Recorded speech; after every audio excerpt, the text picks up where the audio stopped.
good morning, everyone. I hope you're all keeping well.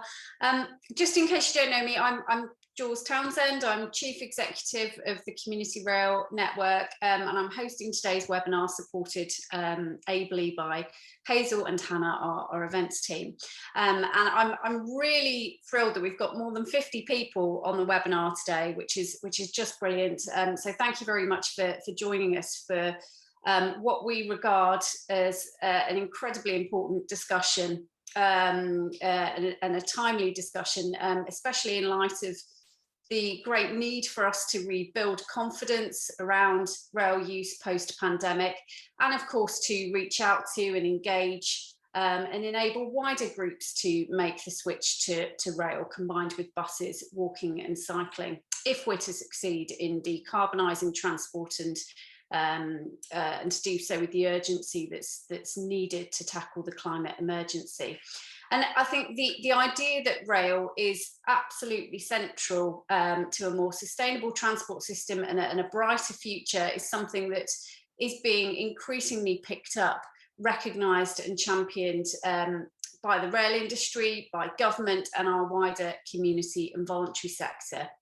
And the government's new Williams-Shapps white paper, refers to rail as the backbone of a cleaner, greener public transport network. It's really good to see that recognition at such a high level.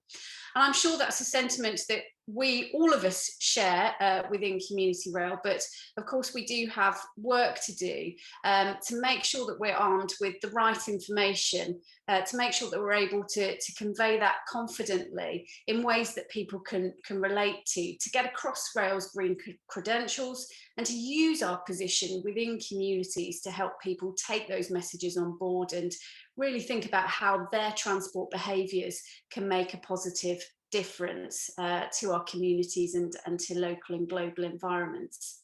So hence we're focusing on this really important topic today, and to remind, we've got a follow-up webinar on the 23rd of June on engaging communities to enable modal shift, and we hope the two will be really complementary of one another, and I hope as many of you as possible are able to join us for that too.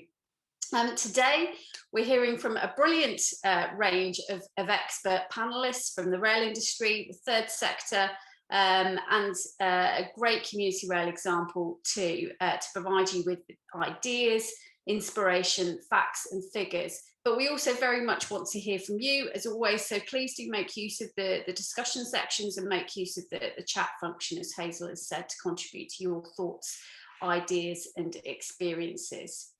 Now, before we get going, we are just going to launch a quick poll for fun, and so we can gauge where confidence levels are currently around today's topic. So Hazel, if you can, Hannah, sorry, if you can launch that, there it is. And if you can please respond to that, and we'll just give you a few seconds to fill in your responses. And oh, variety coming in. Oh, that's well engaged. I like that. Yes, lots of results. I don't know if we're there. It looks like we're about there. Thank you, everyone, for putting your responses in. So it looks like we're feeling quite confident in Community Rail, talking about rail as sustainable. Hopefully we can boost that up through the next couple of hours towards the very confident end, and I guess you know, really drawing on the range of expertise that we've got from our speakers today to provide us with the very latest facts, figures, and a forward look too, thinking about where the railways are going in terms of becoming more and more sustainable. So thank you for that. We're going to crack straight on now with our first panellist. So first up we have Ollie Penderad, who's Partnerships Director with Riding Sunbeams and Chief Executive of Community Energy South. And then Ollie will hand directly on to Mark Gaynor, who's Head of Railway Strategy with Rail Delivery Group. So over to you, Ollie, first of all. Thank you very much, Jules. So I'll just share my presentation. It's great to be here. You know, when I was putting together my presentation, I was just thinking last week, I was in a similar webinar with the Association of Local Parishes, and it was really interesting, just the general interest of net zero at a parish level. We had nearly 150 parishes join, and the overlap with the CRPs is really interesting, and also with local authorities wanting to go to net zero. So I'm going to try and get that over across in my presentation, which I will bring up now.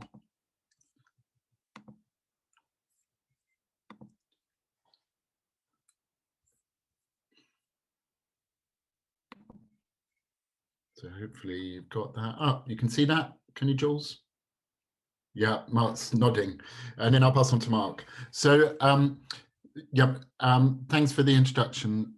As Jules said, I'm Ollie Pendred. I'm one of the founders of Riding Sunbeams. I'm also originally the chief executive of Community Energy South, which is a not-for-profit that supports community energy organisations across the southeast of England, like a donut around London. We've been doing that for over 12 years and supporting the community energy sector. If you like, the citizen energy sector to support communities to own and operate their own energy and take ownership, really, and take their communities off fossil fuels towards net zero. And you know, a little bit, we deal with communities a lot like the CRPs, but you can imagine with community energy, we've been kind of pushing against a closed door for a long time. And then when Theresa May did her sort of last stance as Prime Minister and went for net zero and put net zero laws down, and the government started to push towards net zero with Greta Thunberg and Attenborough and all of those, community energy has become, you know, on quite a few people now are organised around community energy. So we're very excited about that. I'm also a director of the National Community Energy Organisation, and I'll be covering that in my talk. So I'll cover a little bit about Riding Sunbeams, which is a very exciting rail startup looking to directly power renewable energy to the rail network, how we integrate with communities and how communities own their own power. And I'll give you examples of community energy across the UK, and also a local case study from at a parish and district level, and how it may interact with the Community Rail Partnership, and just my thoughts on sustainable transport. We have Riding Sunbeams, when we founded Riding Sunbeams, through my network, Community Energy South, we were supporting a community called Bulcombe, who you all may remember. It was a great fracking community. So it's in mid Sussex near Three Bridges, and Bulcombe had been put upon, if you like, to become a fracking site, to extract fracking, and massive demonstration happened in this small community, and it was very concerning for the whole community. You know, the world and the press fell on them, and the government were really pushing sort of fracking, and we went and presented to Bulcombe and the community, and we said, well, listen, this is upsetting for all of you, but why don't you look at community energy? Why don't you look to measure your own energy footprint within your community and then try and build renewable energy to offset it? And out of the next meeting that came forward, the Professor Tim Green, who's from Imperial College London, was from Bulcombe, and he said, look, that's really interesting. Why don't we try and connect directly to the railways? And this was back in 2016, and we said, well, that's really interesting. And we spoke to the Imperial College London, and we set up an Innovate UK project to look at the viability of connecting renewable energy directly to the railways. And that's where we kind of set off on the Riding Sunbeams journey. So it was very much community led, and that's at the heart of our principles and where we want to get to. So I'll share this presentation at the end, but our vision is to power trains with commercially priced and unsubsidized renewable energy with a positive social impact. So that means nowhere in the world is renewable energy directly connected to the railway. It's about 1 or 2% of the UK's energy usage is the railways. And I'll come to that, and I know Mark will cover it as well. But actually, it's quite inefficient because Network Rail buy the energy from EDF, one contract through the Treasury. And actually, what we need to do is, for the railways to decarbonise, they need a mix of solutions. And that's hydrogen, batteries, we need to come off diesel trains. But actually, the ability to be able to directly power railways, it really stacks up well. And there are 3 reasons for that. One is the capacity benefits, because they have to draw on energy, large amounts of energy. One train is about the same as 800 homes of power to go from Eastbourne to London. So there's a capacity issue. There's the carbon benefits of going directly to renewables, and there's a cost benefit as well of being able to directly connect in, and that's what we're all about. So very exciting, in this picture here in Aldershot, 2 years ago with Innovate UK and Department for Transport, we built the first solar project to directly connect to the renewable energy to the railways in the world. And it's very exciting. It's so exciting. And we're having discussions in India as well about this, where they are looking to electrify all of their railways. So if any of you have ever been to India, put that into context. By 2030, all of the Indian railways will be electrified, and they've got sun all day. So rather than them pull that from the grid, they can directly power it with solar because they've got so much radiation. So it's a really exciting concept. And what we want to do with the social impact is put communities right in the middle of that. If we're going to open up a market with Network Rail, we want communities to have the option to own and operate that renewable energy that powers their railways, so that then they can commute on the train, which is a green train. They can say, this train is run by renewable energy and I invested in it, so I've had a part of that, and educate people around that sustainable transport. So the social impact part is really important, and you'll see on our website, if you go and have a look, we've got lots of reports that we've done. But this image up on the top right was 6 communities that we worked with in 2018 and 2019 with Network Rail in the southeast to actually look at the viability of connecting large-scale solar to the railways. And that was a community-led scheme, and it was really important because it fed the technical elements of the project, and it got Network Rail in the southeast working with us, all the technical teams and the asset management teams, and embedding, the safety case in what we're trying to create. So I'll leave this slide for you to look afterwards, but it's just some sort of UK legislations around net zero.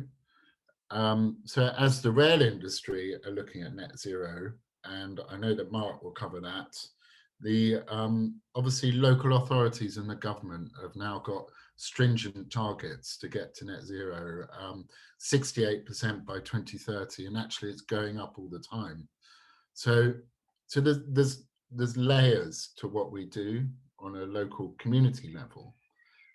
So you've got parish councils now saying, well, how as a community do we go to net zero? And you've got communities and towns and district authorities and county councils all having to target net zero, and infrastructure as well. So not only the rail network, but water organisations, the energy networks, you know, everybody is trying to connect to transition to net zero. And it's important that we do that because it will create a new green economy, but also those of us involved in communities, our goals are very aligned with those big organizations, you know, like the water companies and the rail networks, because they want to engage with the communities and the communities want to go to net zero. So we're trying to put those together. You can see our track record here. I'll leave the slides with the team to share with you.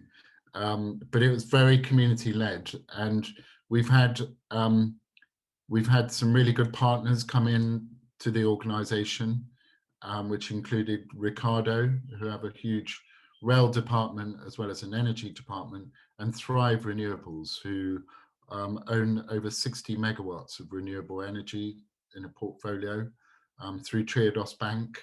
So they're really aligned with what we do.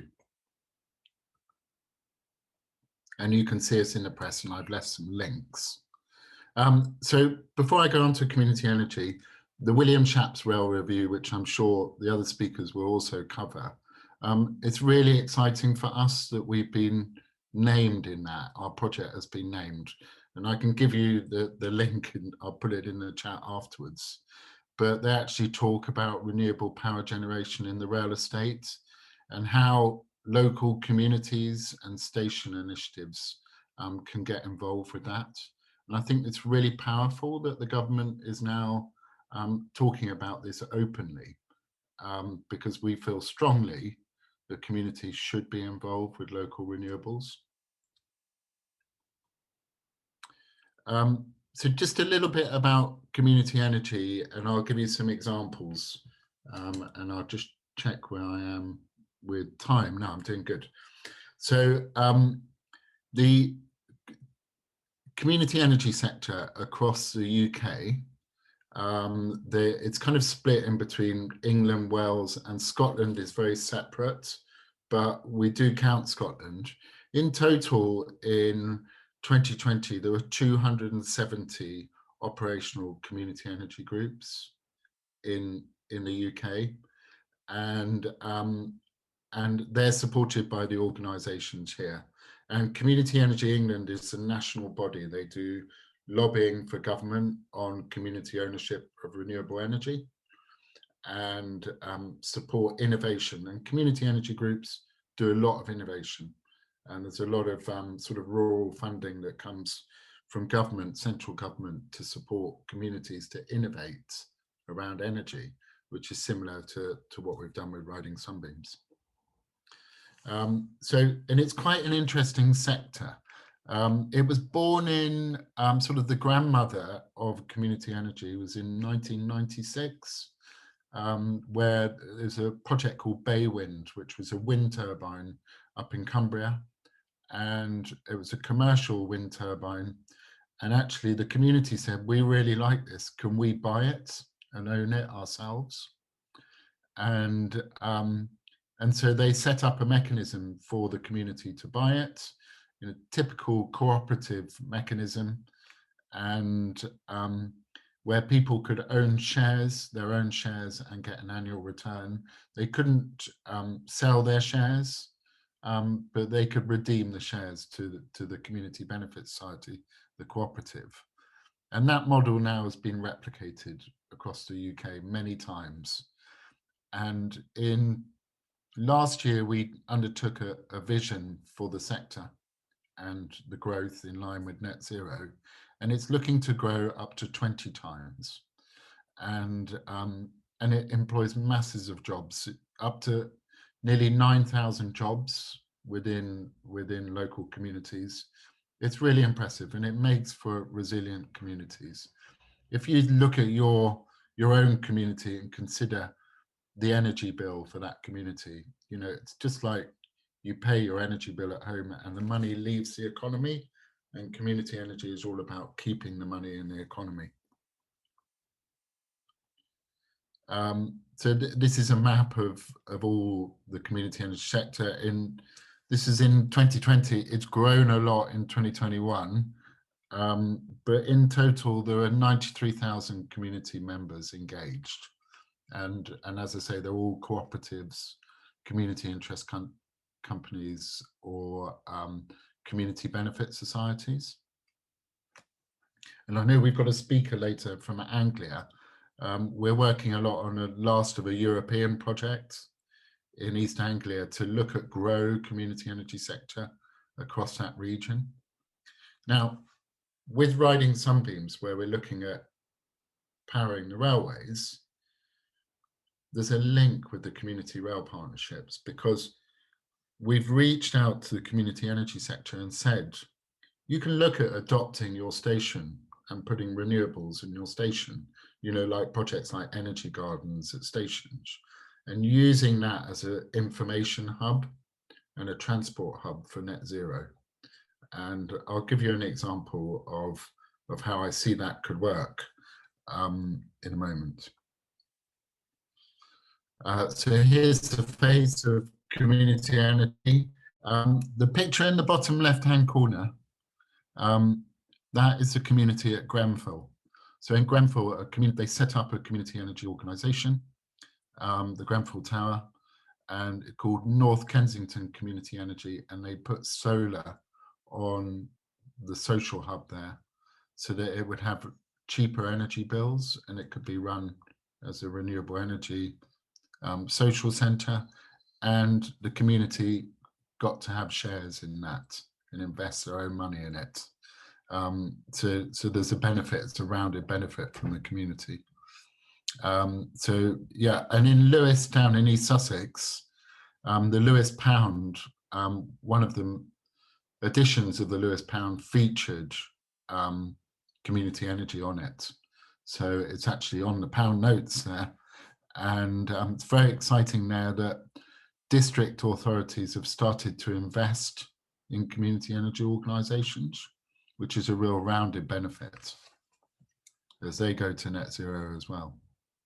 So it just gives you an idea, the map of community energy back in 2018 and 2019 in the southeast. So I think there's some Kent groups here as well. The green dots are operational cooperatives, so community energy organisations. There are actually 42 in the southeast now. The red dots are energy champions that go out and support vulnerable in the community and give energy advice. And the purple dots are our faith and power projects, where we're linking up with different faith groups around energy and awareness. Now, and this aligns very closely with what I imagine the Community Rail Partnerships does, is that in a regional basis in the southeast, we do a lot of partnerships work and lobbying of government, and we work on a pathways programme with Hampshire, Essex County Council, across the South Downs National Park, Surrey County Council and Norfolk, where we look to create new community energy organisations. And we link those in with the water companies and the energy companies as well, because the energy companies need to power those communities, but they also they need to reach out and support vulnerable and educate people on the pathway to net zero. So it's a really good link. So if you have got a local community energy organisation, have a look in your area where you operate. They could be a really good link for you.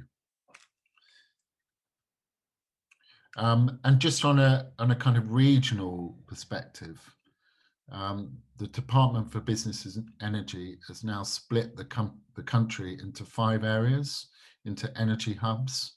So it's a very regional focus. They all work together, but each region has sort of different factors and partnerships. And those regional areas, supported by the LEPs, the local enterprise partnerships, and the local authorities, also now have regional energy strategies. And we work really hard to embed solar to rail in those regional energy strategies. So it just comes, it's a different approach for DFT that BEIS have now embedded, the Department for Business and Energy, solar to rail in their strategy. Okay, so I've got a case study for you. This is from a community in Lewes District in East Sussex. It's a village called Barkham. It's got 900 homes.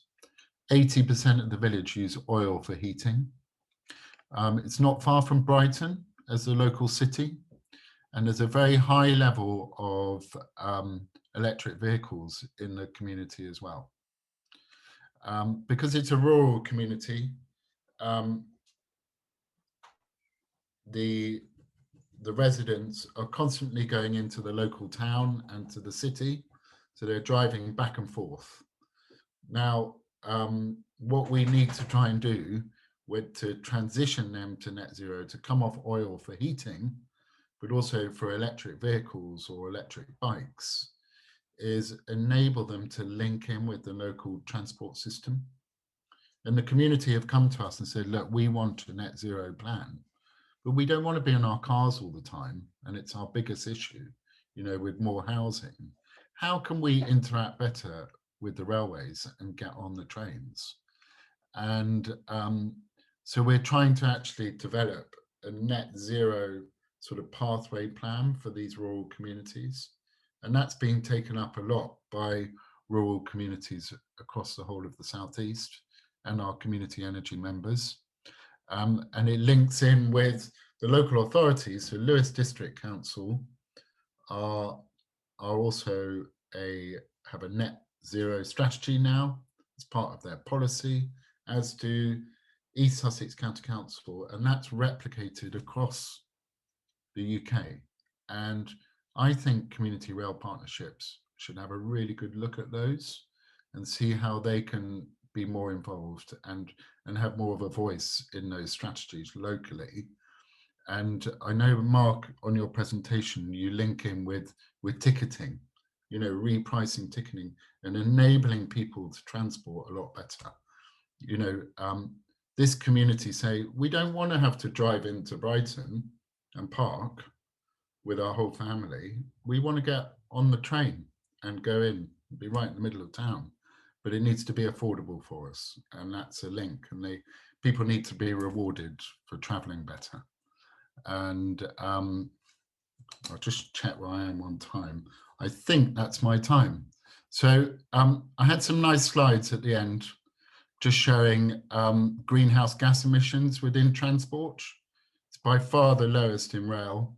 So if we can get people out of cars and into trains and into these hubs, these rail stations, use them as sustainable hubs and education points, I think that it could be a really, really, good turning point in net zero and getting to 2030 and 2050 targets. Yeah, the greenhouse gas emissions from other transport relating to rail, it's quite substantial, and also get those passenger numbers up, and get people to believe in sort of green transport. So yeah, thank you very much. And with that, I think I've kind of bumbled through riding sunbeams and community energy and put it together for you and tried to find a link with the community rail partnerships, which I think is very strong. But I'll pass on to Mark, and I think we'll answer questions afterwards. Thank you. Excellent. Thank you. Thank you, Ollie. And morning, everyone. I'll just share my screen. So hopefully everyone can see that. Yep, so I'm Mark Gaynor from the Rail Delivery Group. And for those of you who don't know what RDG is, so we represent train operators, Network Rail and HS2. We do a lot of work bringing the industry together to tackle problems, improve performance, improve customer satisfaction, and identify and share best practice. And Ollie's last slides actually provided a sort of a perfect lead in to my talk. So I'm going to talk about rail's carbon performance both now and what it might hopefully look like in the future if we make use of some of these new and exciting technologies emerging. But perhaps the starting point is just to look at how rail's carbon performance is currently and how it's changed in recent years. So if you look at this slide, so the dark blue bars represent emissions from passenger trains in terms of carbon emitted per passenger kilometre, and the lighter blue ones at the bottom are the equivalent stats for rail freight in terms of carbon emissions per freight tonne kilometre. And you can see if you look at the dark blue ones, there's been a gradual reduction over time, so improving even more on a pretty good starting point. You know, as Ollie said, rail is a pretty high performing transport mode from a carbon perspective. And the reasons for that gradual improvement, I think there's a number of underlying factors. Perhaps the most significant is the fact that, you know, until recently we were carrying more and more passengers. So if you carry more people on any train, then the carbon performance per passenger kilometre will obviously improve. But there have also been some improvements to train design, the way, for example, that electric trains now capture braking energy and reuse that rather than it just being wasted as heat. The picture for freight is a little bit more complex in that rail freight still provides extremely carbon efficient way of carrying goods around the country, but there have been some changes in the type of freight carried, so perhaps less now in terms of coal and aggregates and more container traffic, which means that perhaps the carbon performance hasn't sort of shown the same gradual decline improvement over time as on the passenger side, but it's still extremely carbon efficient. So as you see, this chart sort of ends in 2016, 2017. There have been some improvements in subsequent years, but of course, more recently, and as I'll show on my next slide, we face some real challenges, as indeed of lots of parts of the economy, as part of the pandemic. So I'll just talk you through this slide. So the purple line at the bottom, that shows passenger journeys, and so you can see a very marked slump following the first lockdown, initially leading really just to sort of key workers travelling. Then as we went through into the summer last year, gradual increase in passenger numbers. Then following the sort of post-Christmas lockdown, again another slump in passenger numbers. However, more recently, as lockdown restrictions have gradually been lifted, we've seen a pretty significant increase. Indeed, this chart runs out, ends in the beginning of May. And I had a look just before came on this seminar to see where the stats are now. So I think we're now over 50% of, if you like, sort of pre-pandemic passenger journeys. So that's pretty positive. And hopefully that will continue. The blue line at the top, that shows the number of trains that have been running during the pandemic. And you'll notice that the numbers of trains run doesn't reduce to the same extent as the number of passengers. And this was deliberately in order to provide a continued regular service for key workers during the pandemic. But also to ensure there's enough space on the trains for people to socially distance. But you know, I think Jules mentioned this at the start. You know, one of the big challenges I think we face as an industry is getting people back onto the railway and avoid a car-led recovery. And we're facing a real challenge there in that, you know, the numbers of cars on the roads has gone back, and I think it may actually have exceeded pre-pandemic levels already. So we need to make sure that people feel comfortable, they feel safe travelling by rail. So we've been doing a lot of work in the industry to improve cleaning regimes, ensure there's enough space on trains for people to socially distance, and that needs to continue. but we can't necessarily expect people to go back to traveling as they did before the pandemic. We're seeing changes in working patterns. We expect some of those will continue. So we may have to work extra hard to get people back and to make good use of the capacity we have, and changing sort of the fare structure, making it easier, and ensure people feel comfortable that they're getting the best value for money from using the railway. I think that will all be part of a really important part of the future for the railway. But I think from a carbon perspective, if we're not carrying as many people and we're still running pretty much the same number of services, clearly our carbon performance won't be as good currently as it was before the pandemic. But this slide sort of looks at different industry sectors from a carbon perspective. And I think the main thing to highlight here is that good progress is being made across a number of UK industrial sectors, and you can see some pretty impressive reductions in carbon over the last few years. Perhaps the only one that really stands out here is transport, where emissions have increased. So you would not be surprised to see consequently a lot of political interest in improving carbon emissions from transport. It needs to up its game. So if we do look at transport, then this sort of chart and animation, which I like to say I did it myself, but I actually stole it from Network Rail.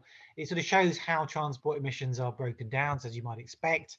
Vast majority coming from cars, small amount from buses and coaches, which are also very carbon efficient, quite a lot from trucks, and a relatively small amount from rail. So if you were looking to cut transport emissions, you would undoubtedly focus primarily on road transport, but in order to meet the government's very tough carbon objectives, all transport modes need to play their part.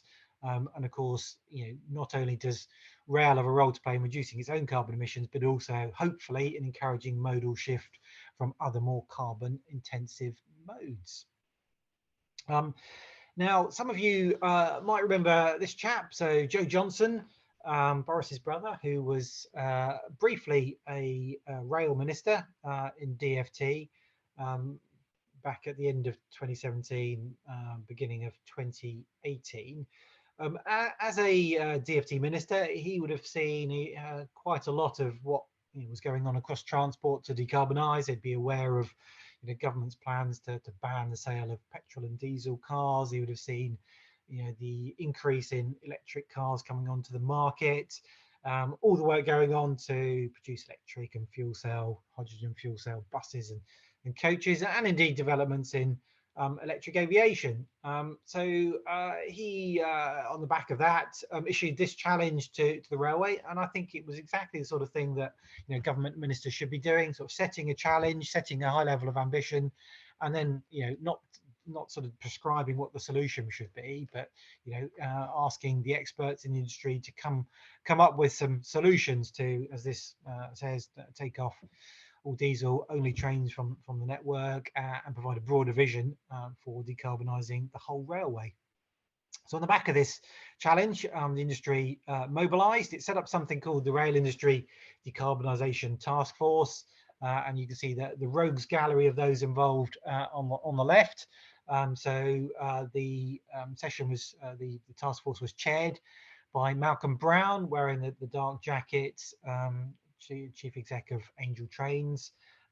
We had Helen McAllister in the middle there from Network Rail.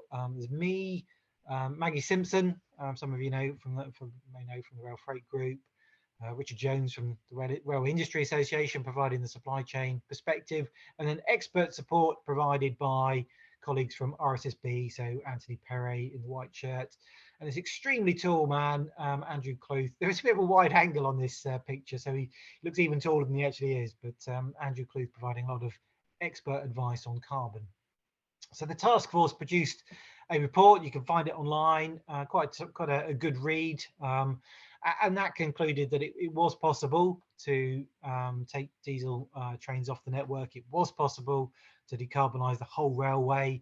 The technology existed, but there needed to be changes in how policy was set, how the industry was incentivized.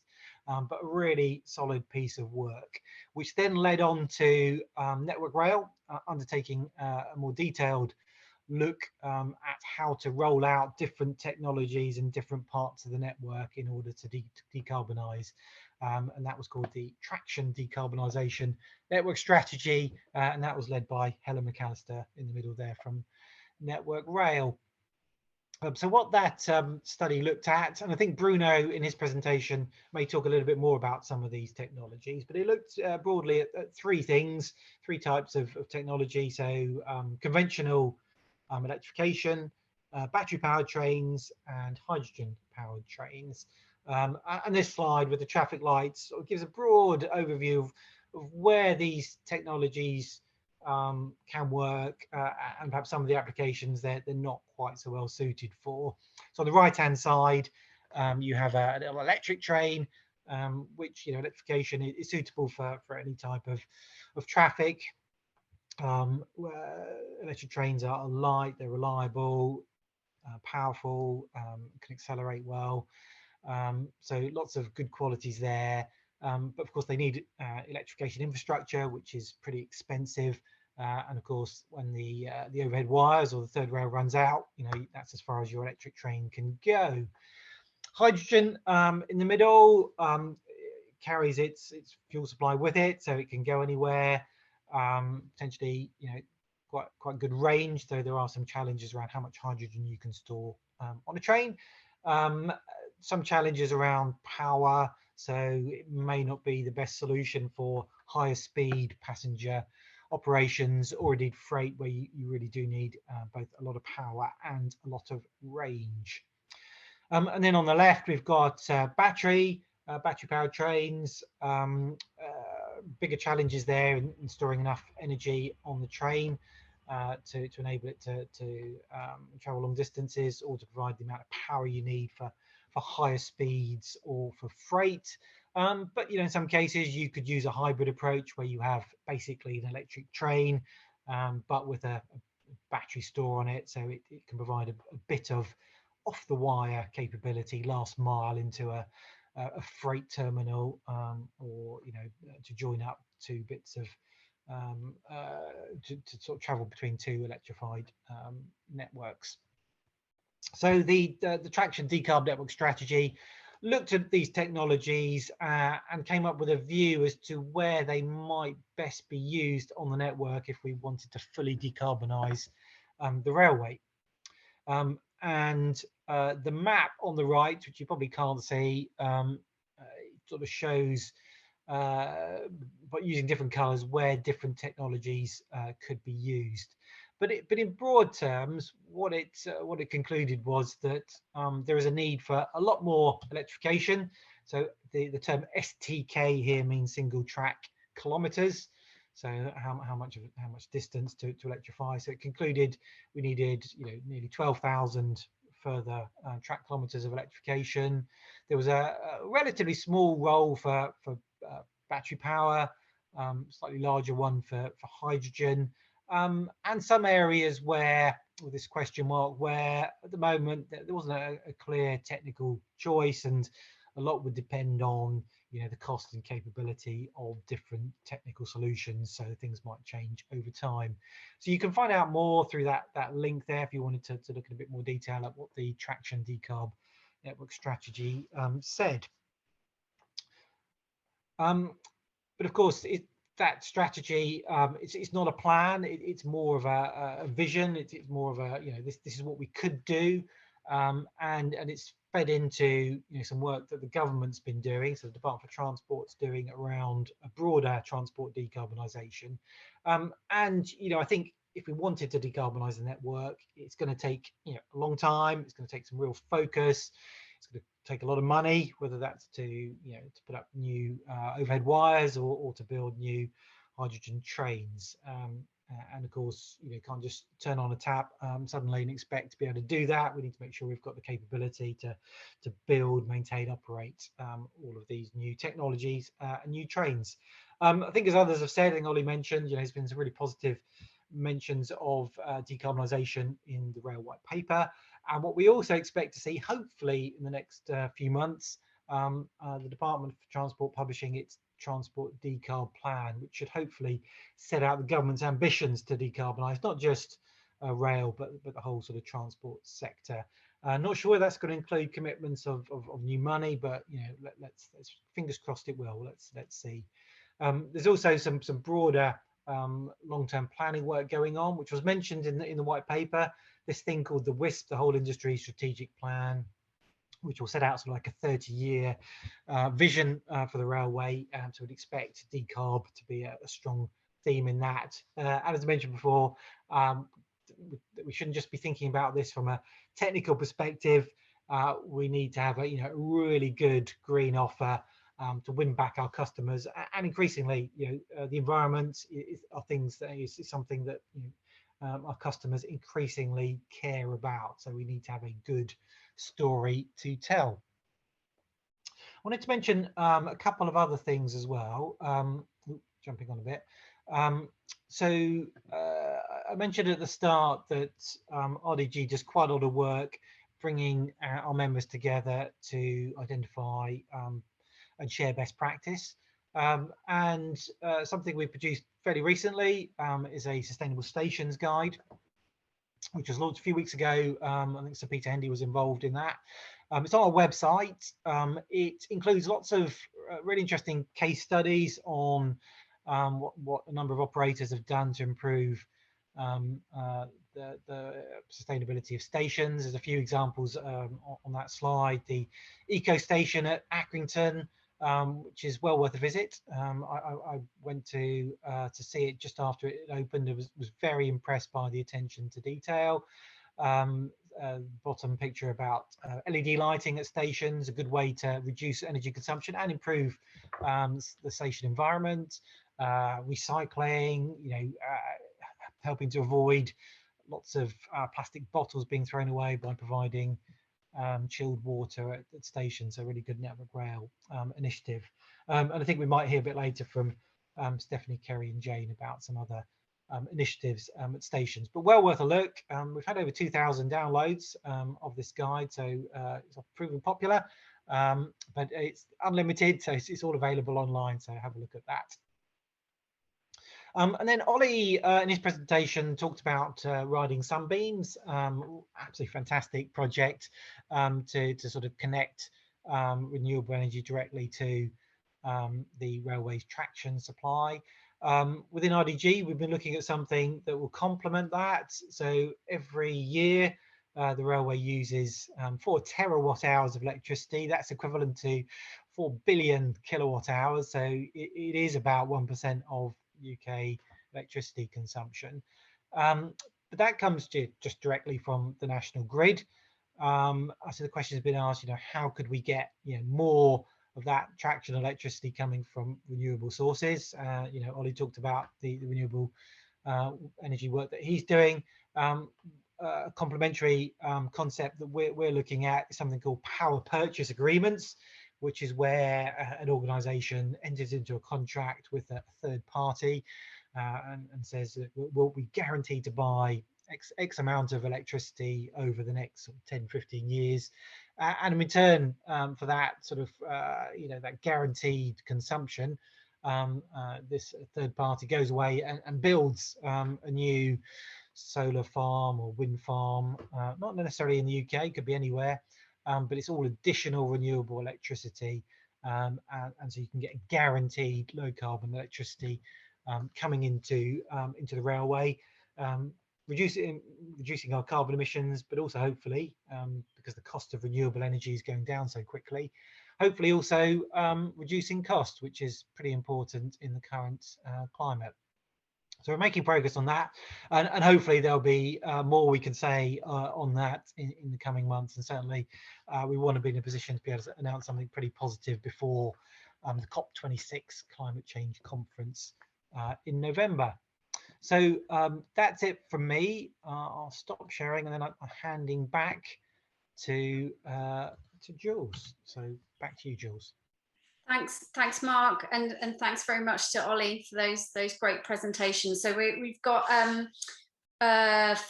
just under 15 minutes now for discussion Q&A.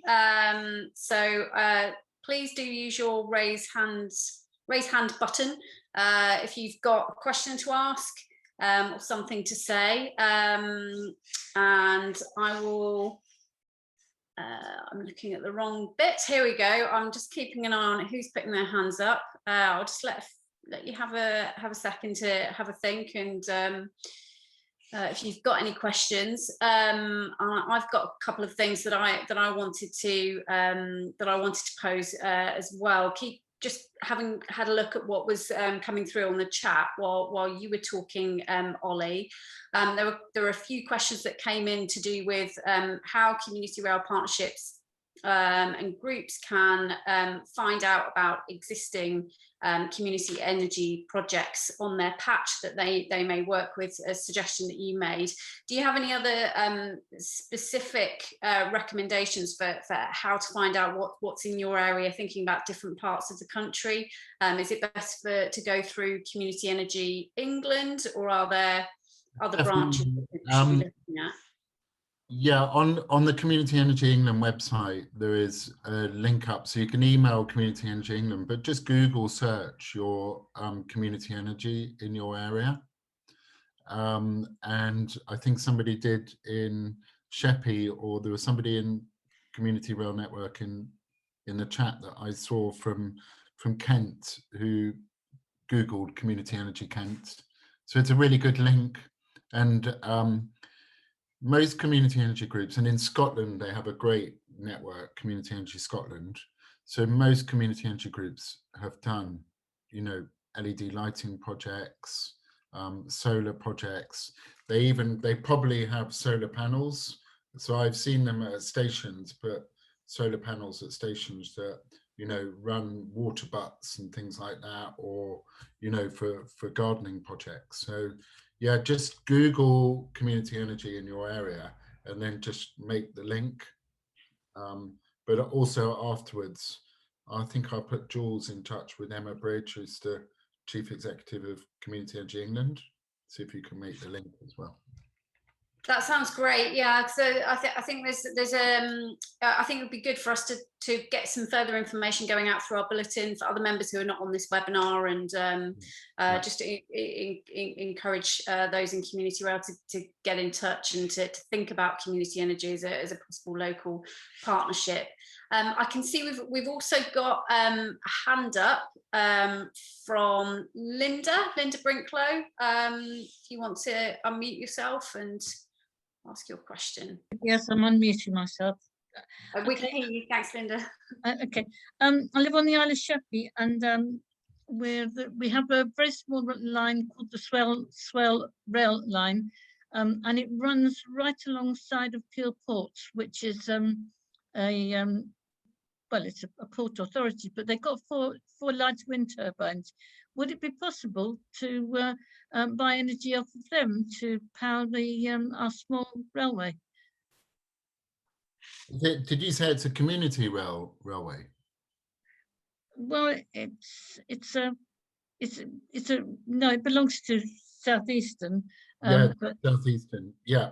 Okay. So to begin with, okay, my first reaction to that is that in Sheppey, you probably wouldn't be able to get a PPA with that wind turbine already.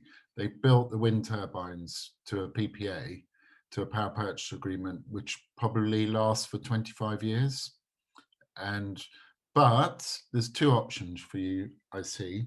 One is go to the wind farm company and ask them if they can put another one up. and you know, say, you know, we'll directly take it for our railway. Two is speak to Kent Community Energy, who are in Sittingbourne. They've got a couple of projects in Sittingbourne, just on the other side of Sheppey. And three is email Riding Sunbeams, and I'll put you in touch with Network Rail as well, and we can have that discussion locally.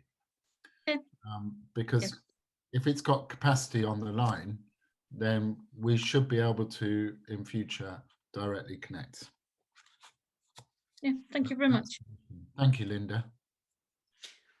Okay, so I can see we've got a question which is about making good use of statistics, comparing rail with different modes. We'll just hang on with that question just for a minute because I want to stay on the community energy side.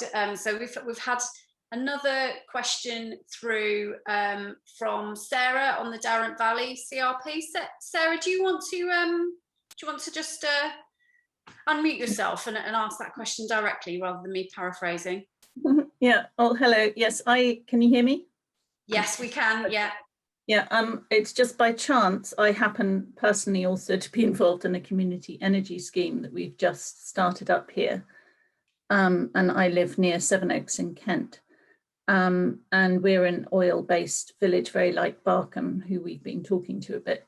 But I hadn't thought of involving the railway, so this is all quite interesting.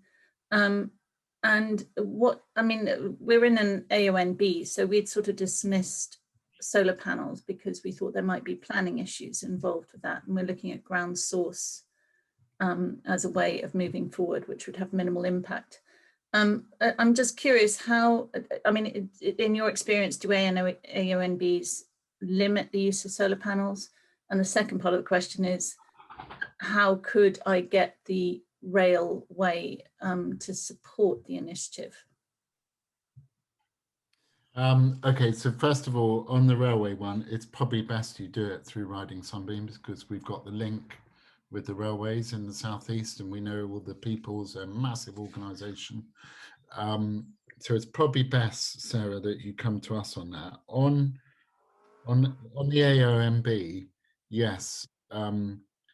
It is an issue. It is difficult to put solar in AONBs and green belts, but you have to check with your local authority and their planning law, and probably speak to the planning team or speak to your councillor responsible for planning and have a discussion with them. From the community energy perspective, and just open up the discussion, because all local authorities now need to get to net zero as well and enable it.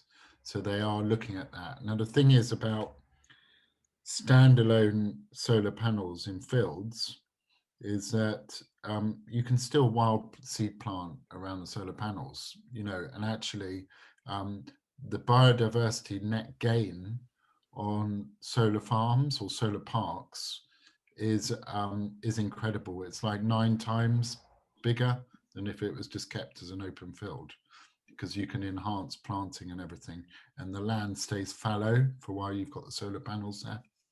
So it can actually enhance the environment. So it's something to look at. So Sarah, yeah, drop me an email, I think is probably best. Okay, thank you. Thanks. Thanks. Good to Thanks hear for you're that. involved with community energy as well. And again, as I said before, we will take you up on that offer, Ollie, of talking to Community Energy England and just make sure that we're offering, we're signposting our members through to relevant advice and support on questions like this. So just moving across to thinking a bit more about Mark's presentation. Mark, obviously you shared lots of very useful facts and figures there about what the situation is at the moment, what progress has been made so far in relation to decarbonising railway journeys and looking to the future. We've had a question in the chat from Mid Cheshire CRP, which is specifically suggesting that in terms of delivering communications within communities around rail's green credentials, individuals might find it helpful to understand the impact or benefits relating to single journeys, for example, comparing driving from A to B with taking the train, and could some examples be provided? And that ties in with something I was going to ask actually, which is about just making sure that we've got a flow of information from the rail industry through to community rail with all of this kind of these useful facts and figures, and perhaps some of those great graphics that you showed. And I know that RDG is doing some further work around that kind of thing. So I don't know if you've got any thoughts around how we can make sure that Community Rail is able to make use of the information you're producing, but also ask questions and kind of request further information where we think it would be helpful. Yeah, and indeed, hopefully this is the start of that sort of engagement process. You know, and I think it's really important, and it'll be even more important going forward that we share information and that we're all sort of talking to the same sort of hymn sheet, if you like, around you know, the carbon performance of rail. Now, some operators already produce carbon calculators, so on their websites it allows people to compare, you know, to work out how much carbon they might save by travelling by rail versus travelling by car or by air. Something RDG's been thinking about is whether to do that on a more sort of consistent basis. Some of you might be aware of the National Rail Inquiry website, something we run.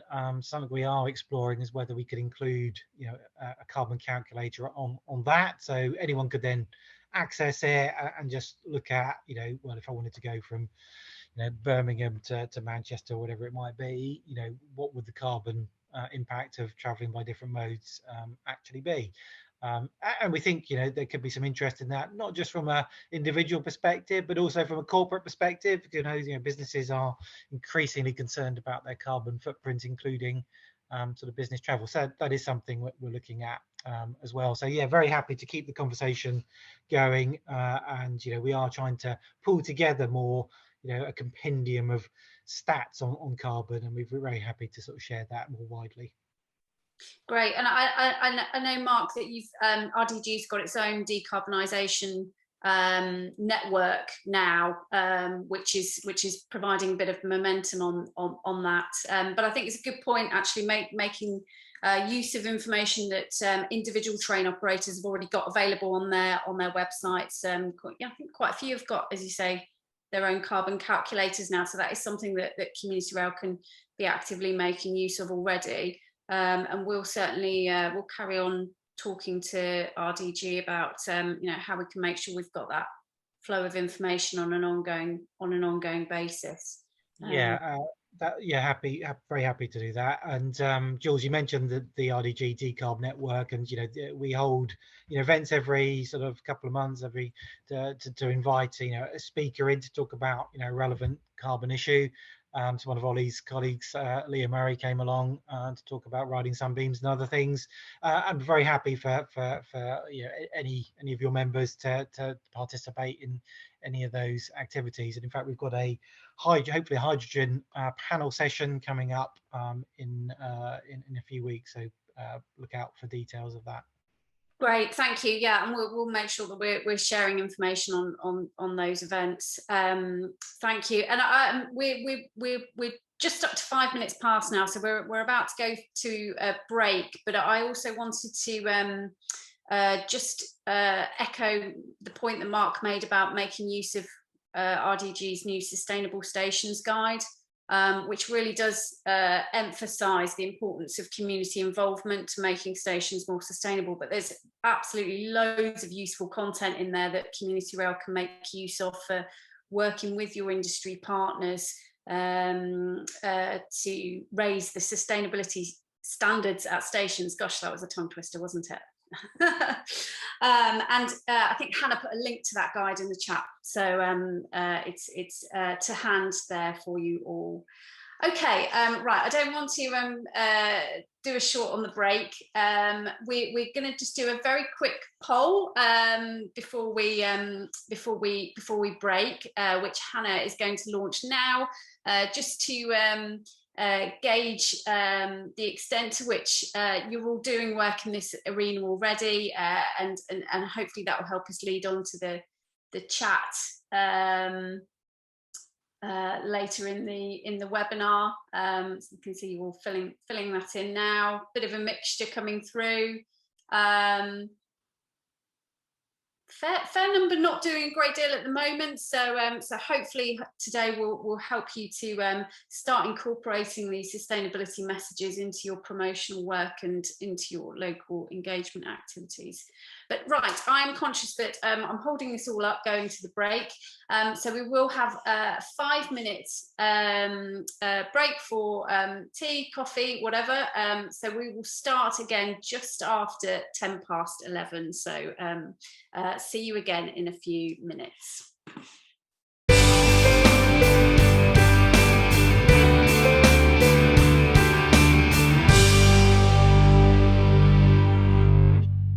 To speak today. So my name is Bruno Moller. I'm the head of strategy and sustainability at Porterbrook, and really delighted to take a few minutes today to talk about rail decarbonisation from a rolling stock perspective. And I thought just before doing that, just wanted to provide a quick intro to Porterbrook for those who may not be so familiar with rolling stock leasing. Porterbrook is one of the 3 rolling stock leasing companies created at the time of privatization. We don't operate the trains ourselves, but we own and manage a fleet of around 4,000 vehicles. And we've invested since privatization over £3 billion in new rolling stock. But our role goes way beyond financing. And our job really is to continuously invest in assets to ensure that they remain safe, reliable, cost-effective, and sustainable for their full economic life of around 35 years. And it's incredibly important actually to ensure that rolling stock is utilized for its full economic life. First of all, to spread the capital cost, and then to minimize the embodied carbon which is associated with the manufacturing of new rolling stock. So this requires a very strong focus on innovation, and especially in the area of decarbonisation, which is the point I want to emphasize over the next few minutes. So in his presentation, Mark gave a background on the policy and all the work that's been done at industry level over the past few years on decarbonisation. In particular, the TDNS, the Traction Decarbonisation Network Strategy, gives an overview of, in the steady state in 2050, what a zero carbon railway would look like. So we know roughly what this will require. We can't say that enough. First of all, this will require a major program of electrification. I think everyone in the industry agrees on that point, and you won't hear me disagree on that today. But where there is no economic case for electrification, there will be a role for alternative traction, zero carbon traction, which include hydrogen and battery train.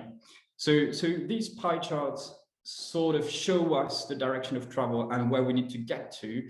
But the question is, how do we get there? And I think very importantly, what can we do in the very short term to improve rail's carbon footprint, which is the point I want to discuss in a bit more detail today. So essentially, when looking at the decarbonisation challenge, we roughly have two key pillars to our approach. First of all, our first priority is to make alternative tractions a reality. So we believe that both hydrogen and battery will have a role going forward, but the question is, how can we accelerate the time when we see hydrogen and battery trains operating on the network? And our approach to that has been to focus on, in the first instance, retrofit projects based on existing trains and fitting hydrogen and battery technologies to those. And what that helps us doing is to first develop all the new safety and approvals procedures that will be required for those, to gain whole system experience, which is incredibly important, and to essentially demonstrate hydrogen and battery trains in operation, show that it works before government fully commits to those technologies going forward. And I will tell you a bit more about our hydrogen project in a minute. But the second pillar, I think, is equally important.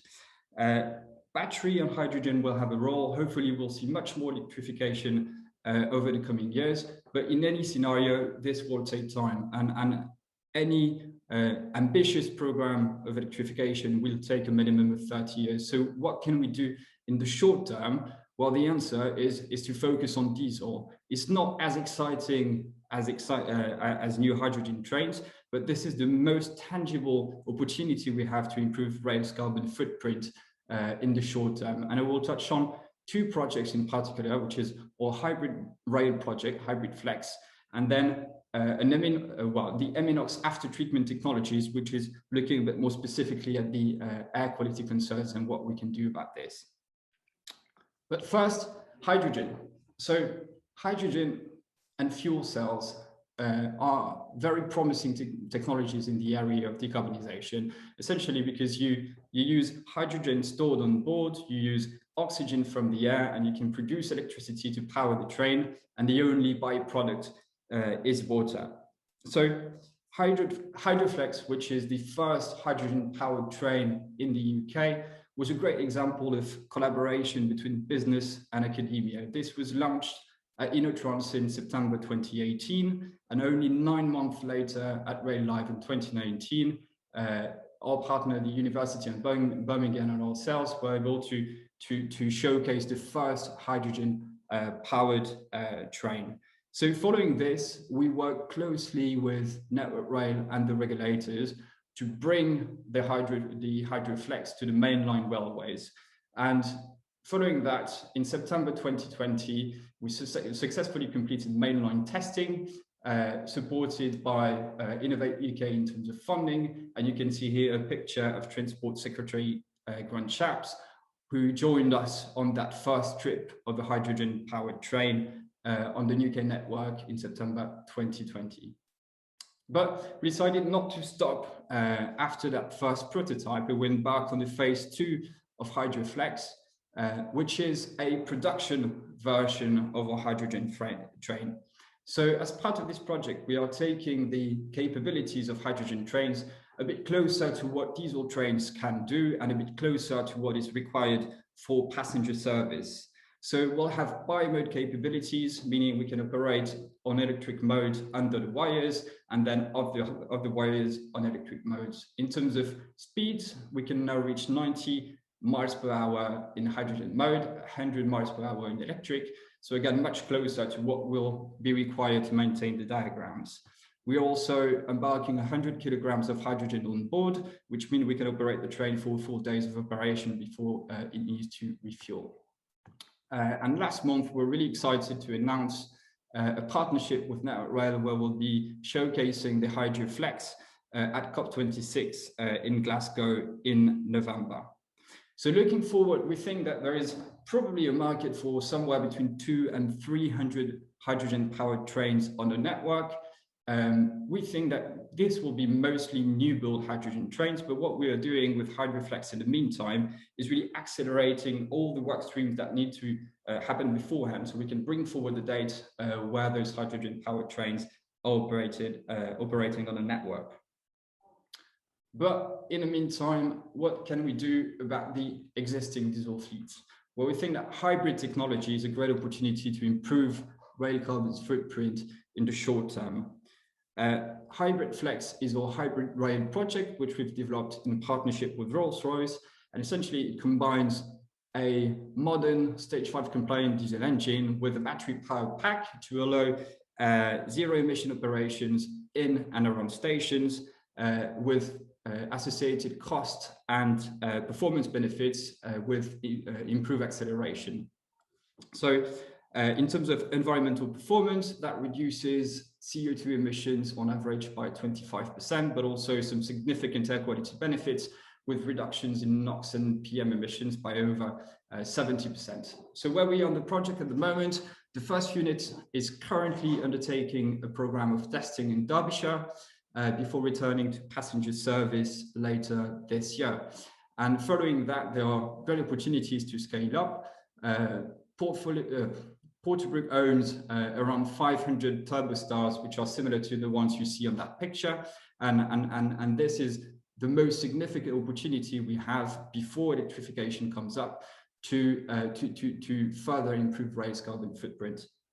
So Hybrid Flex is a great technology for the most modern rolling stock where you have significant asset life remaining is not so practical for the older diesels, where the short life remaining, that means that you have a much shorter payback period to improve the level of emissions. So here again, we've developed another project specifically for this type of rolling stock, which focuses more on the air quality element of it. And we partnered with Eminox to develop an after treatment solution for the older diesel trains. Essentially, we are fitting a catalyst to those diesel engines, which allow significant reductions in NOx and PM emissions, NOx by over 80% and PM by 90%.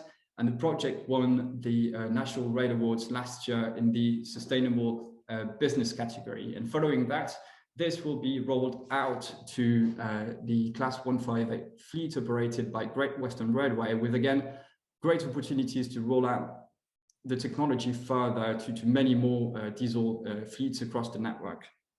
So I think that's probably what I wanted to cover in terms of those innovations.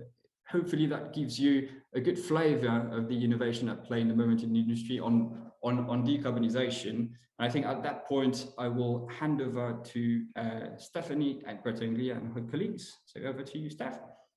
Thank you, Bruno. That was really interesting and actually quite relevant to the current thoughts, I think, across the industry with regards to decarbonisation. That's brilliant. Right, I'm just going to try and share my screen now.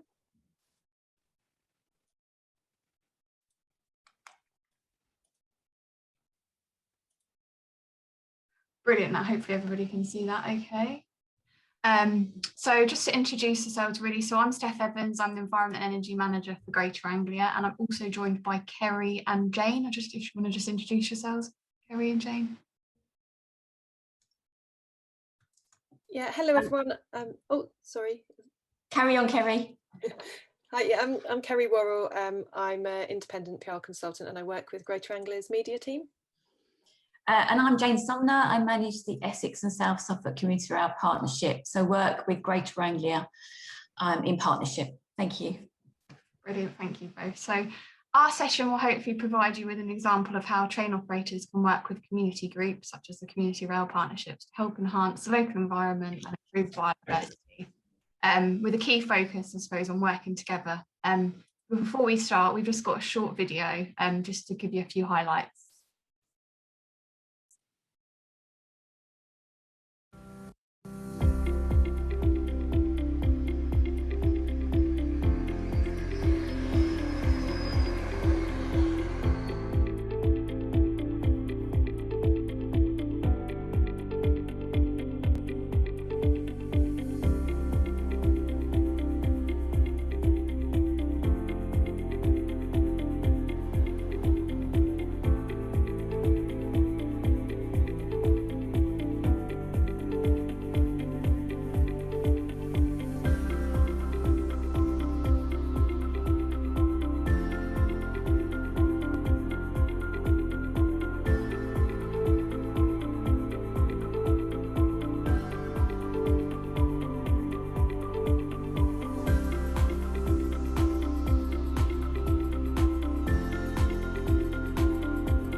hopefully that worked okay and you could hear the sound. So just to give you a bit of an overview from a top perspective with regards to our environment policy. So at Greater Anglia, we're continuously working to reduce our environmental impact, and our approach to this is outlined in our policy. These commitments include things like protecting the environment, continually improving our environment and energy performance, maximising the environmental benefits of our new trains, also working with local communities to promote sustainable development and biodiversity enhancement. So I've highlighted that one because the work with the station adopters and community rail partnerships are key to the success of that last point. However, all the projects you'll find out about in a second help to link into all of our commitments to environmental improvements and overall sustainability. So just an infographic here. So last year, in terms of our reported carbon emissions, Greater Anglia reduced them by 11%. That was contributed by things like the grid greening. So the talk you had earlier about the amount of renewables that were in the grid. So that helped us achieve that. But also through projects such as installation of LED lighting at stations. And we've also been working on energy efficiency technologies called WEMS, which is called Wireless Energy Management Systems. That's been rolled out at stations across the network, and it's basically a system that can help you regulate temperatures in offices to help save energy.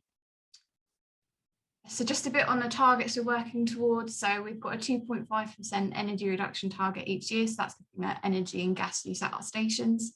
We've also got traction energy targets. That's 40% base by 2025. And we're also looking at recycling and preparing for use 90% of waste each year. So just some projects that we're working on to help achieve these targets. So some I've already mentioned.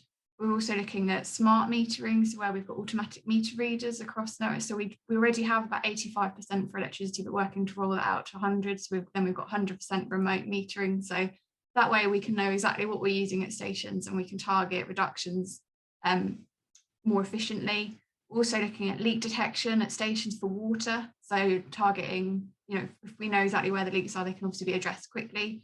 I suppose the big point to raise on this is our brand new trains. So all of the new trains have regenerative braking, they're an efficient design, and to link into what's been discussed already today. So we've got diesel bi-modes, which have the ability to change power between diesel and electric if there's overhead lines available. So that's a key feature, particularly for us, obviously, where we're located, there are a lot of areas where we don't actually have the overhead lines, but some of the route is electrified, so that will obviously bring huge benefits for us.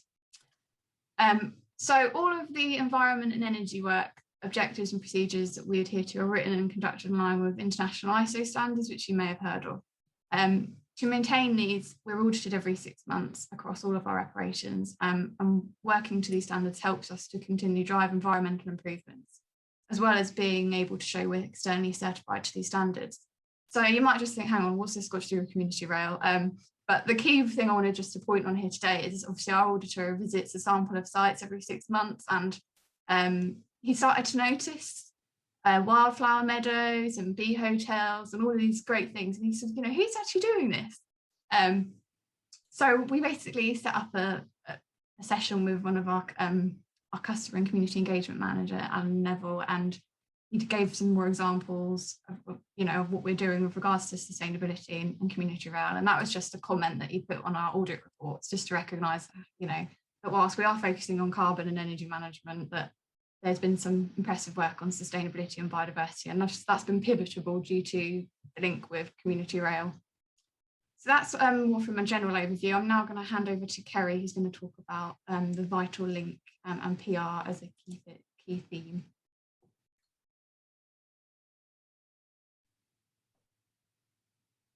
Kerry, you're on mute. I was on mute, sorry everyone. Yeah, thank you, Steph. So as you've just heard from Steph there, sustainability is really important to Greater Anglia, and they're doing a huge amount of work in this area. And because of this and the work that the community rail partnerships in our region and our volunteer station adopters are doing, we really feel we have together a key role to play in a green recovery from COVID, and have a really brilliant story to tell in that area. Can you do the next slide, please, Steph? So for the last couple of years, and in particular this year, we've made sustainability one of our key PR themes to help us focus on really shouting about rail's green credentials as a way to inspire people to get out of their cars and back onto the train. What you can see here is our landing page, and this is greateranglia.co.uk/greeneranglia. And this is where we've kind of set out all our key statistics and information to help people understand why it's so important that they consider rail over car as part of their journey. And this hopefully quite soon will feature a carbon calculator as well. We're just working on that at the moment. In conjunction with this, we're going to be taking every opportunity we can to promote our green messages in tandem with other things like great value fares and our new trains to try and encourage people to come back to rail. Next slide, please. So a little bit about what we've done so far. Since the beginning of April last year, we sent out 60 press releases about the work of our volunteer adopters, community rail partnership activities, and Greater Anglia's green initiatives, which resulted in 546 items in the print, online and broadcast media, and many more thousands of impressions on social media. We're lucky that this is made really easy for us, as there's so much amazing work going on in partnership with the community rail partnerships and adopters that we can communicate. And you can see from this graph how the amount of positive coverage has been rising as we emerge from COVID. We also work on a lot of joint projects that involve ourselves and every community rail partnership in the region that help to meet our shared objectives. Can you do the next slide, please, Steph? So, for example, we paid to promote this video that you saw at the beginning of the presentation. We made the video in conjunction with the community rail partnerships, and we promoted it on both our and their social media channels. And because of that, this video reached over 280,000 people and was shared by some important partners like the Norfolk Wildlife Trust and Visit East Anglia. The great benefit of paying for a Facebook promotion like this is you can target your content at people who live in a particular area or have a particular interest, so you can make sure it reaches the right audience and will really engage with them. Next slide, please, Steph. We've also been running a wildlife friendly stations campaign, which builds on the amazing work done by the station adopters to increase biodiversity in their station gardens, and we have 56 station gardens across our network. And this has seen us actively encouraging and recognising wildlife friendly schemes to help spread best practice around the network and inspire others. As part of this campaign, we track and log all the work being done through a yearly audit that provides us with some really fantastic information that you can see on the next slide. So information like this is helping us to generate even more good news, which we can shout about. We've taken this campaign further, and we've teamed up with the region's wildlife trusts to devise an accreditation scheme that will now recognise the work of the adopters and our most wildlife friendly stations. We just think this is a really great way to celebrate the hard work of all our volunteers and raise awareness of what we're doing in partnership to help local environment and improve biodiversity in communities. Next slide, please, Steph. As part of this, we've also pledged all of our wildlife friendly gardens to Wild East, which is a nature recovery movement in East Anglia. And this is helping to raise the profile of this campaign even further.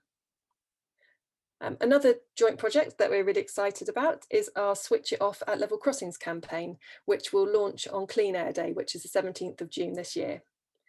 So our adopters raised this issue with us because many of them were noticing the unpleasant noise and exhaust fumes that were caused by cars idling their engines at level crossings in their communities. And as a result of those complaints, ourselves, Network Rail, our volunteer adopters and our community rail partnership, with generous help from Community Rail Network, who have helped us to produce the campaign materials, so huge thanks to them. We're coming together to run a region-wide communications campaign that will be focused on asking people to switch off their engines at level crossings. And what you can see here is our car window sticker that we'll be producing and giving out to as many people as possible to try and help spread the message. And we'll be doing the same on social media and through local. I think it's safe to say that it would have been much more difficult for any of us to have achieved the above in isolation, and it is our close working partnerships that have really made the difference in delivering successful projects and raising awareness. While it is, of course, the projects themselves that are the most important thing, it's also so important to remember to tell people what you're doing as well. Put up signs or posters at your stations, and do use social media, as nowadays, and particularly with the lockdown, social media is where you'll find most people. Keep your local journalists in the loop as well, as stories about communities making a positive difference are always of interest. And on the next slide, you can see a little bit of our positive coverage that we've received recently. Also talk to your train operating company regularly about the work you're doing, and harness the skills of their media teams, because they can really help you promote your projects, and ask them how you can work together on joint campaigns, or how your work can feed into their business objectives to help you come up with even more ideas. Next slide, please, Steph. By working together, we can achieve so much more than on our own. These projects and campaigns deliver a real community benefit and help improve customers' perceptions of the railway, and so are helping to drive a positive improvement in the reputation of rail. And in conjunction with other messages, we hope that they will encourage a behaviour change that may help to tackle the climate emergency by getting people out of their cars. I'll now hand over to Jane from the Essex and South Suffolk Community Rail Partnership, and she's going to talk a little bit more about some of the fantastic sustainable projects they've been working on. Thanks, Kerry.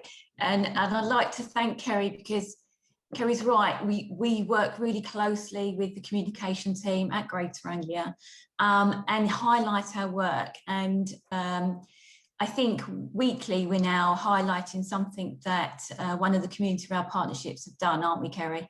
Yeah. Thank you. Okay, I'll just go over a little bit what we're doing. So Essex and South Suffolk Community Rail Partnership have been working with the Be Friendly Trust for several years. Our partnership working with Greater Anglia and the team of fantastic station adopters who are really committed to taking forward our green projects. It never ceases to amaze me how keen the volunteers are to improve the environment and improve our green credentials. Our project at Alsford Station was partnership working with the Be Friendly Trust and Hobnobs, which is a cooperative of artists and sculptors. The plan to replace the ugly porter cabin, which was a redundant mobile ticket office. Working with Greater Anglia to remove the cabin, Hobnobs worked with the local school to produce the clay faces, and Be Friendly pots to go into the sculpture. This, believe it or not, happened in 2020 with all the COVID restrictions. When the schools went back, Terry, our community rail officer, managed to give a rail safety talk outside to the children, and the children were able to make their clay pots. We've also added a living roof to the sculpture. And one of the most exciting results from the project was a Department of Environment, Food and Rural Affairs award for the best contributions to making the environment more friendly. The living roof can go on a flat or pitch roof with minimum maintenance, checked once a year, and removal of old plants and replacement if needed. But they can go for many years without needing anything done to them. They're a habitat for insects, a source of food for birds and a pollinator, and a safe haven away from humans with a variety of hardy flowers. It protects the roof and cleans the air. So it's a win-win, really. Great Bentley Station, we put a large bee friendly planter and a bugs hotel, again working with the Bee Friendly Trust. Again, at Clacton Station, we did the same. We've got, I think, 4 really large planters at Clacton Station, which look wonderful, and the Bee Friendly Trust look after it for us. Mistley Station, we managed to put a bugs hotel with a living roof on, so it's quite spectacular when you go through that station. And the men's shed, we managed to commission them to build us some bugs hotels and bird boxes. So it gave them a kind of a project, and we got our bugs hotels and bird boxes. Could you turn the, Steph, sorry, could you turn, thank you.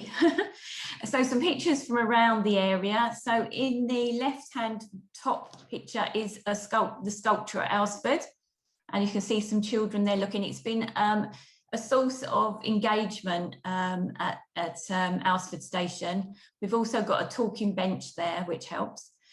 If you go to the bottom left-hand corner, this shows you the living roof. So I've taken it at an angle. It looks like it's on the floor, but it's actually on the roof.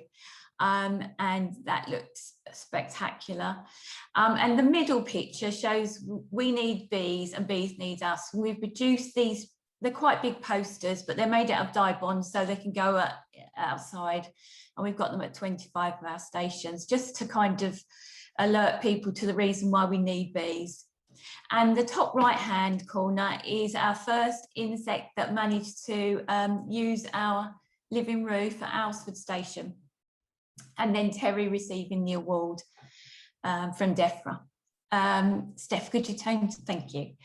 And then the top left-hand picture here shows June, one of our community route officers, with all our bee bugs hotel and nesters, bird nesters, which we gave out to our station adopters. And the middle top picture shows Manningtree Station. We've got a fabulous station adopter there who's recently joined us, and she wanted to make a wildlife area. So she's put all these bird nesters up on the wall. And if you look at the right-hand bottom corner, she's also made a bugs hotel, a fabulous area. And then if you look at the top right-hand corner, one of our bird nesters at Southwood and Ferry Station, along with the corner left-hand picture, shows a blue tit. I was there a couple of weeks ago. The blue tit was going in and out of the bird nester and feeding. And it was fabulous to see that happen at a station. And then the middle bottom picture is of a bugs hotel, and I think this one's at Great Bentley. Steph, could you change the, thank you. And of course, we need water to do all this work. We had a great many stations that had water issues. Since I've been involved in community route, it's always been a big bugbear that where do we get our water from? And we kind of got a great big list, long list together of stations and set about trying to rectify this problem. And we did that in lots of different ways. So new water butts, as you can see, Catherine, our community officer there, that's at, I think that's the Rayleigh station. And then we've got the middle picture is a large water tank that we've managed to install at Rabness station. That is our fabulous station adopter, Julia. As you can see, the tank is nearly as tall as her. She used to put her watering pipe across the road to water all the station garden. So now she's got this in situ and she can water it to her leisure. And then the right-hand picture is a Bowser, water Bowser at Manningtree Station. It's a large station, a large interchange station, lots and lots of pots. We've got fabulous station adopter there. And she was just walking up and down these stations with a watering can, which was really ridiculous. So we've invested in this Bowser where you can fill it up at the tap and then she can go along and water her plants at her leisure. Steph, could you change that? And what have we got for 21-22? So what we're working on at the moment is more living roofs and living walls. We're working with Greater Anglia on 2 station revamps, which is Wickford and Witham. So we're hoping we can incorporate some, either a living roof or living walls at either of those stations. We're also looking at other stations. North Fanbridge, we've got a location that we can put a living roof on. And then herb gardens, we're working with the Bee Friendly Trust again on some herb gardens, 5 at 5 different stations, and then some wildlife planters as well. And then a large bug hotel at Marks Tay. I hope you found that useful. Thank you. Brilliant, thanks Jane, and that's everything from us.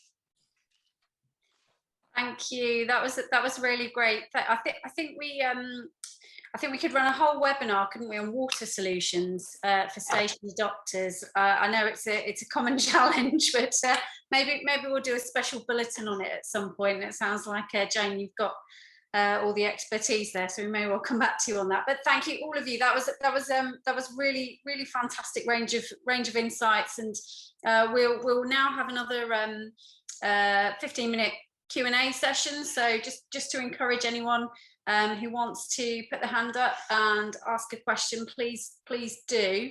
I can see we've had a couple of questions already in the Q&A, and so I've got a couple of questions for you, Bruno, if I may. So there's one that's come through in the chat about the type of hydrogen that the hydrogen trains will use. Is it green or brown hydrogen?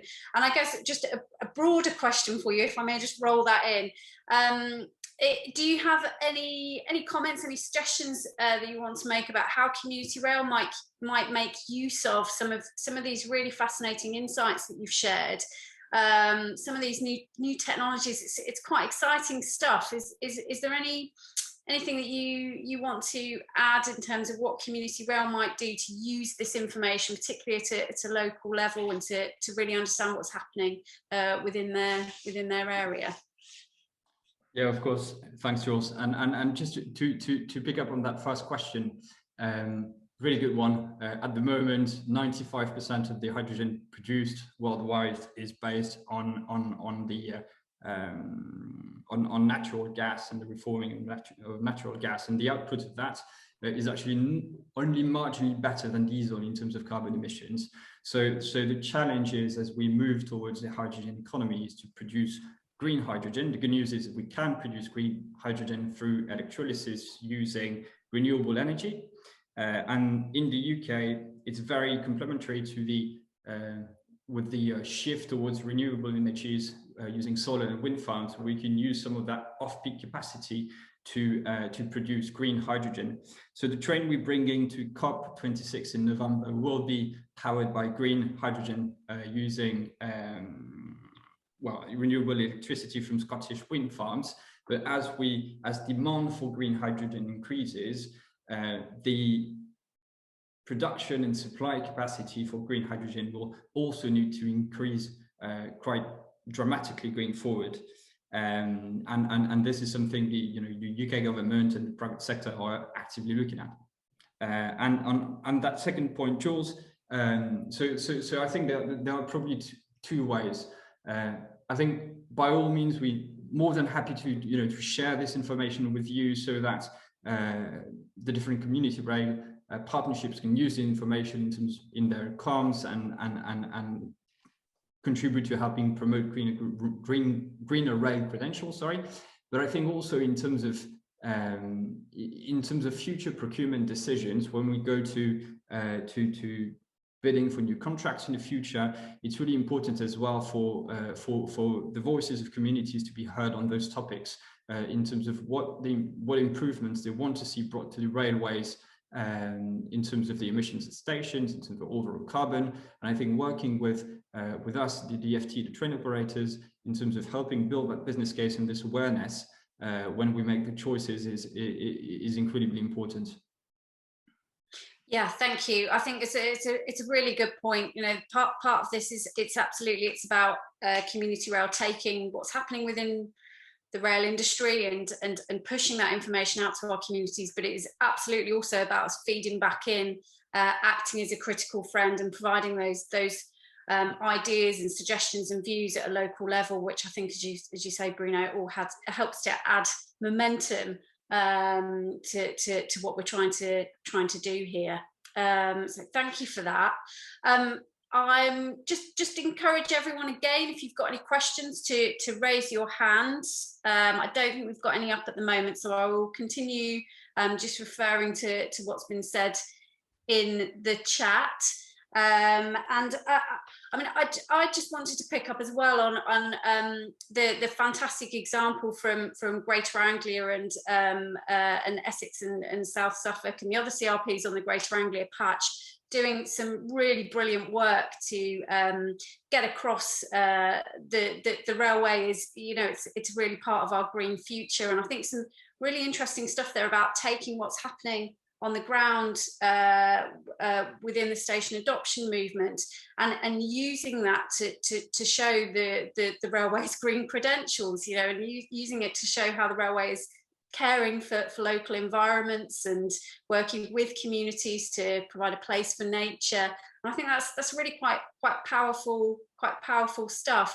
I wanted to ask Kerry in particular, if you've got, you mentioned about working with local media and talking to local journalists about things that are happening within community rail and using that to get across the sustainability messages. Have you got any particular tips or advice for anyone on the webinar about how to approach that and how we can get local media more interested in sustainable transport as a topic? Yeah, I think the great thing about the whole sustainability theme, and particularly when communities are kind of getting involved and we're working in partnership, is that the media are really interested in those kinds of stories. You know, they are really inspiring, and you know, by getting that media coverage, you can help inspire others, and hopefully there's that kind of trickle effect that then other people start to pick up these ideas and do the same. You know, our regional media have been great in covering the stories that we've been putting out, and we were really lucky with our Wild East partnership. We talked to Radio 4 and it was featured on their Today programme, and I think it is just, you know, reach out to your journalists and let them know what you're doing, and I'm sure they'll see that there's a really exciting and interesting angle there, and want to pick it up and cover it. You know, it's lovely at the moment because our station gardens are coming into bloom. They're beautiful, and they make lovely photos, and then as well the opportunity for social media as well, because you can get these wonderful engaging pictures. You know, you can get video clips of your station adopters enthusiastically talking about the work they've been doing, and it just really helps keep that awareness up and sort of raise the profile of, you know, some of this work has been going on for years and years, but it's about reminding people that it's there and sort of letting people know what's happening, and at a community level as well, you know, letting the people that live nearby know what's happening. And some of our adopters are really good at that. You know, they'll put things in the community newsletters as well as in the local media. So I think it's as much as you know, just remember to kind of always tell everyone about the great work that you're doing, because it really deserves recognition. Yeah, and let's make full use of it to you know, to encourage more people to make use of the railway. But I think it's a good point, Kerry, thinking about different layers of media that we can engage with. And you know, if the Today programme are going to run a story on station adoption, well then, you know, everyone should. Yeah, absolutely. It just goes to show, you know, it's a really great news story, and yeah, I think we can connect these different issues together that we're dealing with in community rail, you know, biodiversity gardens through to, you know, increasing people's confidence around using rail.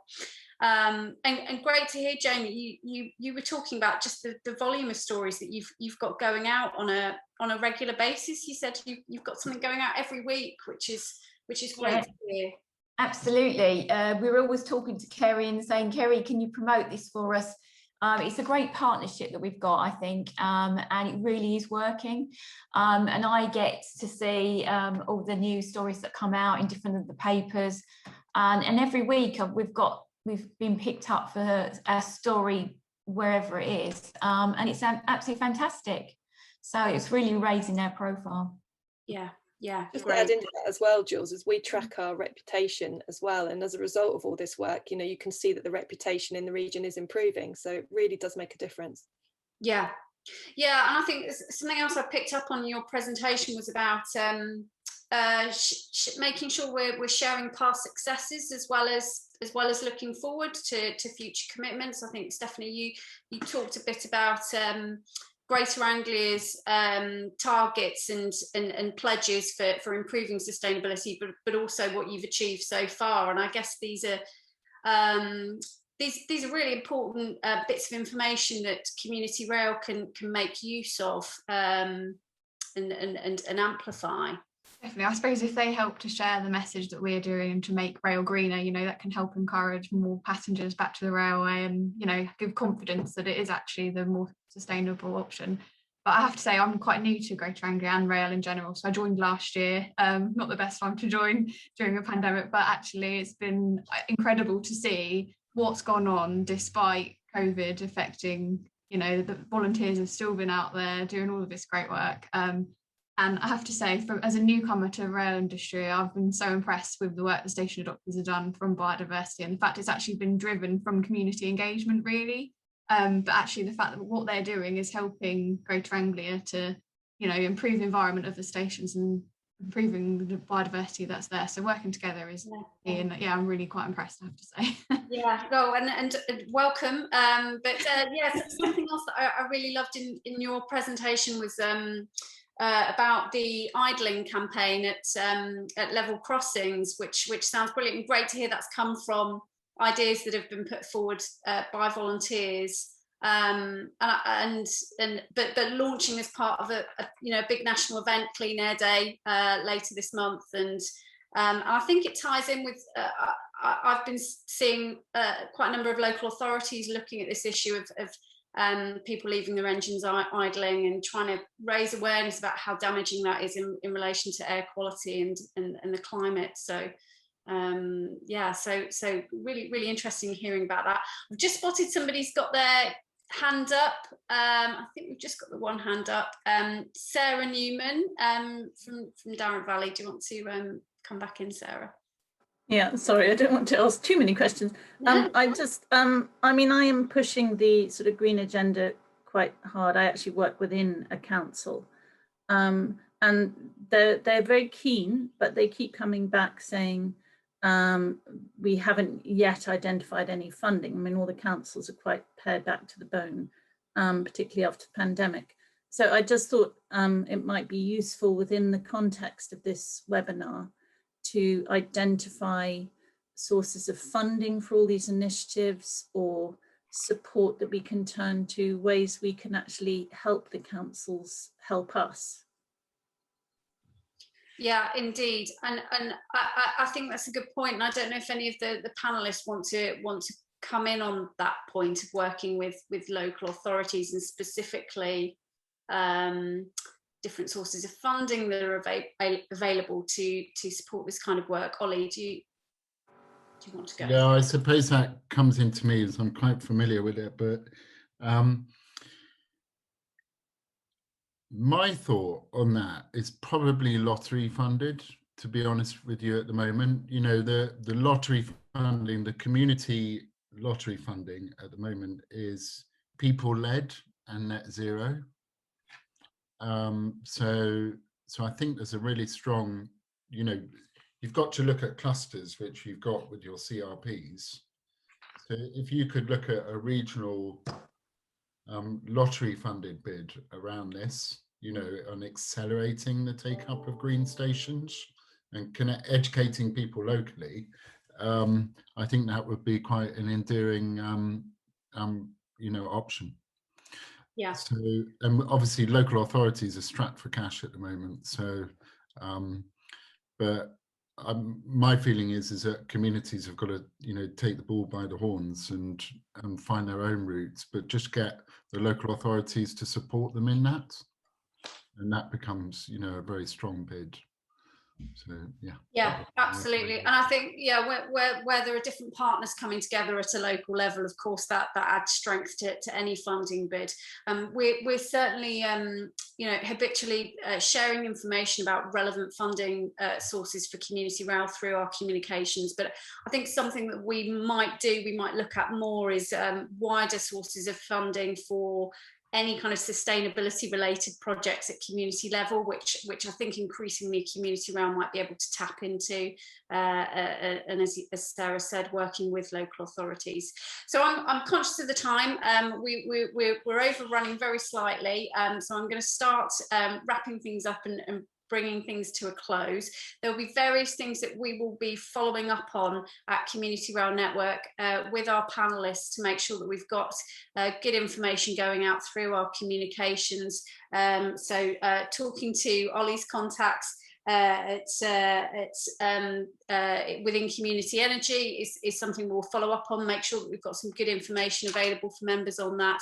And I think there's various conversations that we'll be having with colleagues at Rail Delivery Group, Porterbrook, and other rail industry partners to make sure that we've got good information coming through to Community Rail on various facts and figures and progress that's been made so far, and where we're going over the coming years and decades to make rail even greener. So do look out in our communications and for that follow-up information. And as always, we will share all of today's presentations and the recording through our bulletin. So I think it just remains for me to say a massive thank you to all of our speakers. It's been a fantastic range of insights. Thank you to all of you for joining and for your questions and thoughts. And I hope you enjoy the rest of the day. Thanks very much. And don't forget our second webinar on sustainability on the 23rd of June if you've not signed up already. Thank you very much. Jules, can I